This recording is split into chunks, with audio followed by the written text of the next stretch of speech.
Rocks are the very stuff our planet is made of, and so we find them literally popping up everywhere. And they're often a part of a scene we want to draw.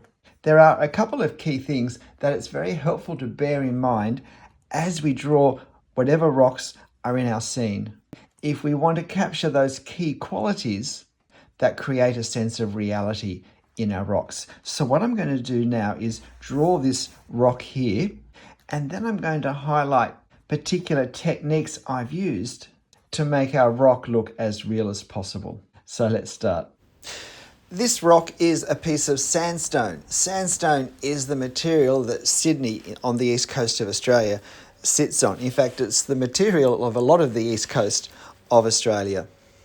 And just ringing the outskirts of Sydney, we have a low mountain range called the Blue Mountains. And this rock is part of the uppermost exposed layer of the Blue Mountains. It's one rock which has been cracked. As the name would suggest, it's made from sand, compressed sand. It's a sedimentary rock. And so sometimes the pieces of sand are quite large, or small quartz or quartzite pebbles are mixed in with the sand as well. So it's a relatively smooth texture, but sometimes there are little bumpy bits of something that was laid down with the sand. It weathers to a nice grey colour. But when we do rocks, we always need to be aware of how the actual surface looks. If this were, say, a granite rock, then there would be colour, flecks of different bronzes and browns and coppers and blacks and greys and on the surface of the rock. And we'd want to represent that in at least part of the rock to help create the effect of the detail. We don't have that so much with this particular rock. Now I'll highlight, after I've drawn this, the particular techniques that I've used, but you can see obviously that hatching plays a fairly important part in defining our rock, particularly when there isn't a lot of pattern on the rock that can suggest form.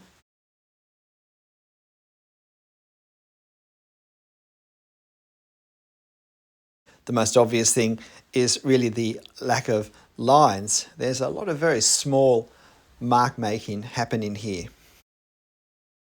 Now, of course, this rock is the object, the main subject of this drawing. So there's a lot more detail and care and precision going into drawing it than would happen if this were a rock to the side of something which was a more significant part of our scene.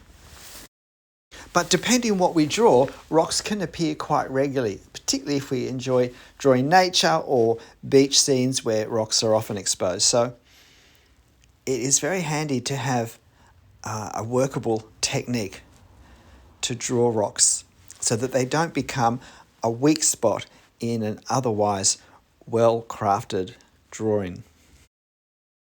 So as we move closer, our lines can become a bit heavier, more detail is being drawn. It's exactly the same way we work with depth, with architectural scenes, with streetscapes, with anything. Things that are closer have a heavier line, they're in more detail. We see more because they're closer. Sometimes the perspective angles can change a bit. The foreshortening is less the closer the object comes to us.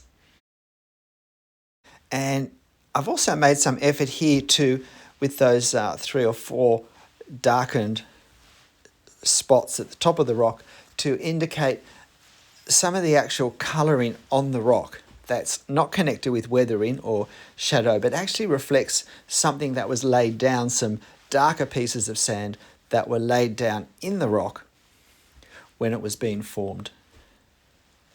So now I'm just adding some of the lichen that grows very commonly on the sandstone in Eastern Australia. It's a very much part of the scene with its lovely muted greens and greys. So just a little bit more of the hatching detail here, and I'll highlight, I'll then explain in more detail exactly what techniques I've used that you can then use to apply to other rocks when you draw them. I could have switched to a heavier pen here, but I used a 0.1 millimeter pen throughout. I wanted to be able to produce a fairly fine line towards the back of the rock. Bit of work on the grass in front, and a bit of negative space there to define. And then we're pretty much done.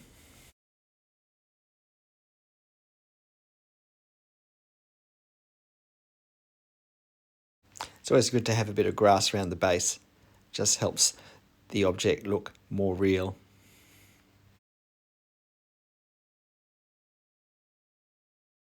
And that's it. Here's our rock. It's actually one large, long rock that's split in two. When it comes to drawing realistic looking rocks, particularly their outlines, it's all about controlling our line work and planning beforehand, before we put the pen on paper, what sort of effect we're wanting to create. For instance, if we want a nice hard edge where perhaps there is a very clear broken edge, then maybe a hard edge line is appropriate. But for a lot of the time, we're actually not looking at an edge. With rocks, often what we're seeing is the object rolling, curving out of view, say over the far end there or over the side here. And so this is not an edge in the sense of this is an edge, if you like, a corner between planes. This is a curving plane disappearing out of view. And if you like, it's a much lighter effect we want to create there.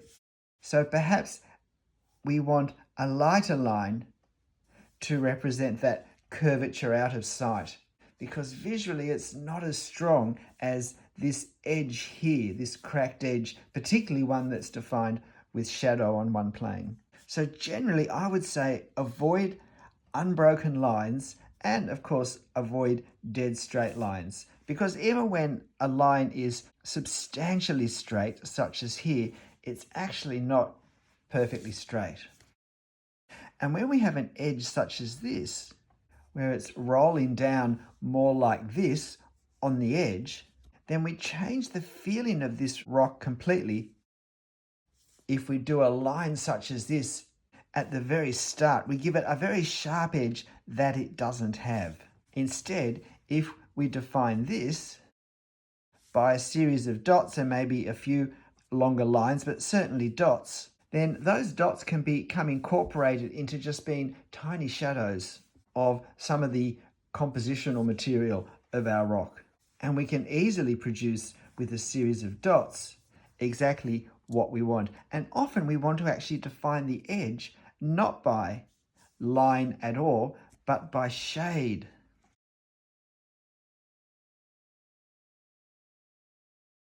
And so we can do that more effectively if we don't have a straight line that we drew hard in place there as one of our very first marks.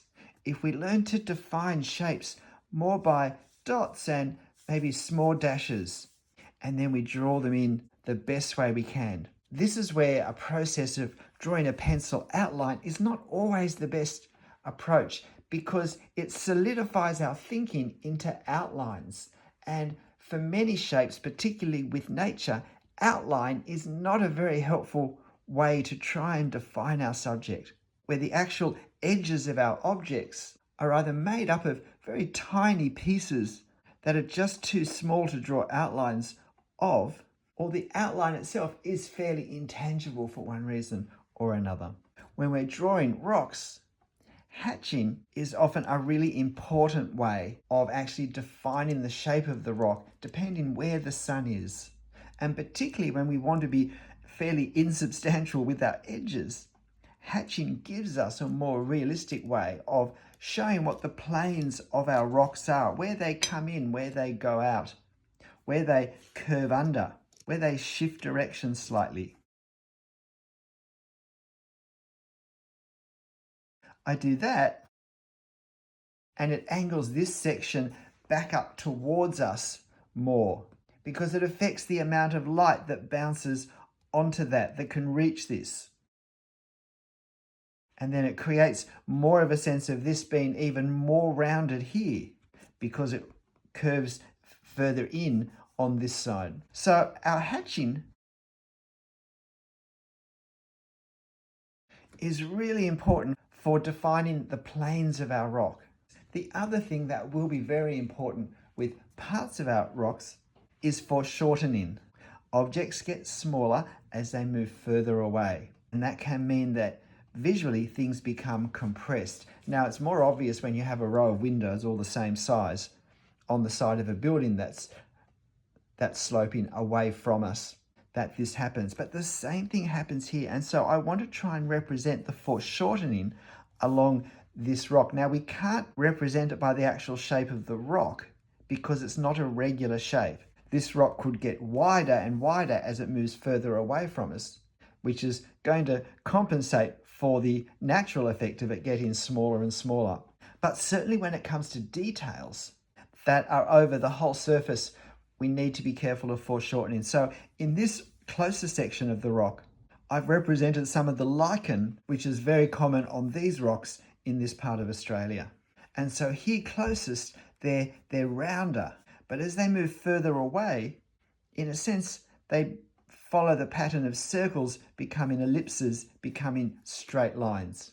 So I'm adapting the foreshortening that we use in drawing architecture to the shape of the lichen on top of the rocks, which gives a sense of foreshortening. And everything becomes smaller as it moves further away. So what here closer up are more distinguished circles become dots by the time they get to the far distance of our rock. See how much variation we can so easily produce on our primary edge here when we haven't already drawn a hard straight line in as one of the first marks we've made.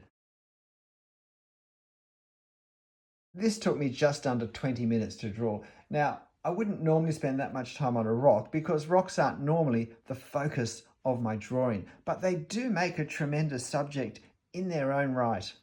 And they're certainly a great study for practice in planning and controlling our pen lines and marks, in resisting the urge to quickly commit to outlines which are going to fight against the effect we want to create in our drawing.